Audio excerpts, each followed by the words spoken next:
बोले don't be tell him इस mafia को मिट्टी में मिला देंगे।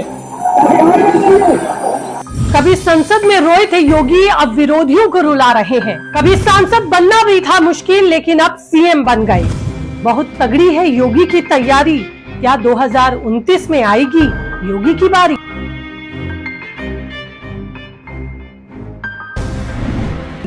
हर किसी के जहन में बस यही सवाल है कि आखिरकार क्या योगी आदित्यनाथ मोदी के उत्तराधिकारी होंगे? एक वक्त था जब योगी आदित्यनाथ संसद में रोए थे, उनकी आंखों में आंसू थे। माफियाओं को लेकर वो बड़ी बातें कह रहे थे। और एक दौर ऐसा भी आया जब योगी ने कहा कि मैंने माफियाओं को मिट्टी में मिला देना है। योगी आदित्यनाथ ने एक ऐसे मुख्यमंत्री की छवि बनाई, उन्होंने जो किया वो करके दिखाया। बुलडोजर बाबा के नाम पर वो दुनिया में फेमस है।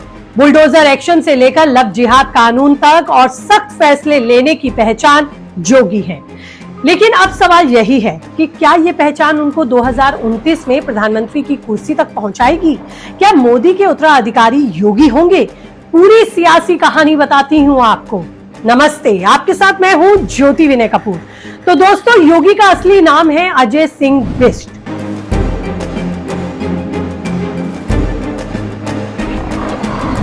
1972 में उत्तराखंड के पौड़ी गढ़वाल में एक गरीब परिवार में जन्मे योगी ने जिंदगी में ढेर सारे उतार चढ़ाव देखे। उनके पिता एक फॉरेस्ट रेंजर थे और उनकी घर की हालत भी ठीक नहीं थी। योगी ने गणित में एमएससी की पढ़ाई की, लेकिन 1990 के दशक में राम मंदिर आंदोलन ने उनकी जिंदगी ही बदल दी। वो गोरखपुर पहुंचे और गोरखनाथ मठ में दीक्षा ली। 1998 में वो पहली बार गोरखपुर से सांसद बने। उन्होंने सांसद बनते ही ताबड़तोड़ एक्शन लिए, इलाके में इतने काम करवाए कि बहुत कम वक्त में ही वो सबसे लोकप्रिय सांसद बन गए। लेकिन याद होगा कि उस दौरान योगी पर हमले भी हुए।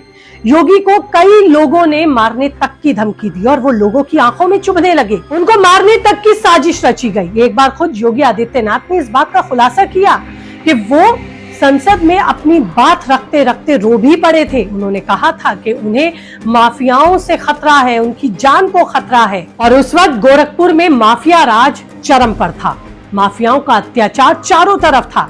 लेकिन जिस दिन योगी के आंसू निकले, उसी दिन योगी ने ठान लिया था कि वो माफिया राज खत्म कर रहेंगे। योगी आदित्यनाथ की सख्त छवि और हिंदुत्व की वजह से ही पार्टी ने उन पर भरोसा जताया। 2017 में उन्हें मुख्यमंत्री बनाया, लेकिन अब उनको नेक्स्ट प्रधानमंत्री के तौर पर देखा जा सकता है। क्यों देखा जा रहा है, बताती हूँ आपको इसकी 5 बड़ी वजहें। पहली वजह, हिंदुत्व की साख। योगी को बीजेपी का सबसे बड़ा हिंदुत्व चेहरा माना जाता है। राम मंदिर उद्घाटन में उनकी भूमिका को देश ने देखा। खुलकर हिंदुत्व की बात करना योगी को पसंद है और यही उनकी छवि भी। दूसरी वजह, सख्त प्रशासन। यूपी में योगी ने अपराध पर लगाम लगाई। उनकी बुलडोजर पॉलिसी ने माफिया को हिला दिया। एक वक्त उत्तर प्रदेश में जहां अपराध का बोलबाला हुआ, वहीं अब बुलडोजर बाबा का बोलबाला है। तीसरी वजह, जातिगत समीकरण तोड़ना। योगी ने उत्तर प्रदेश में जातिवाद की सियासत को कमजोर किया, राष्ट्रवाद को बढ़ावा दिया। चौथी वजह, लोकप्रियता। 2025 में इंडिया टुडे के सर्वे में 25% लोगों ने योगी को पीएम मोदी का उत्तराधिकारी बताया। पांचवी वजह, योगी का आरएसएस से गहरा रिश्ता है। वो हमेशा संघ की विचारधारा के साथ चले। इन वजहों से योगी पीएम की रेस में सबसे आगे दिखाई पड़ते हैं। योगी के लिए प्रधानमंत्री बनने के रास्ते क्यों खुले हैं, ये भी जान लीजिए। असली परीक्षा उनकी 2027 में है, जिसको राजनीतिक जानकार योगी के लिए सेमीफाइनल मान रहे हैं।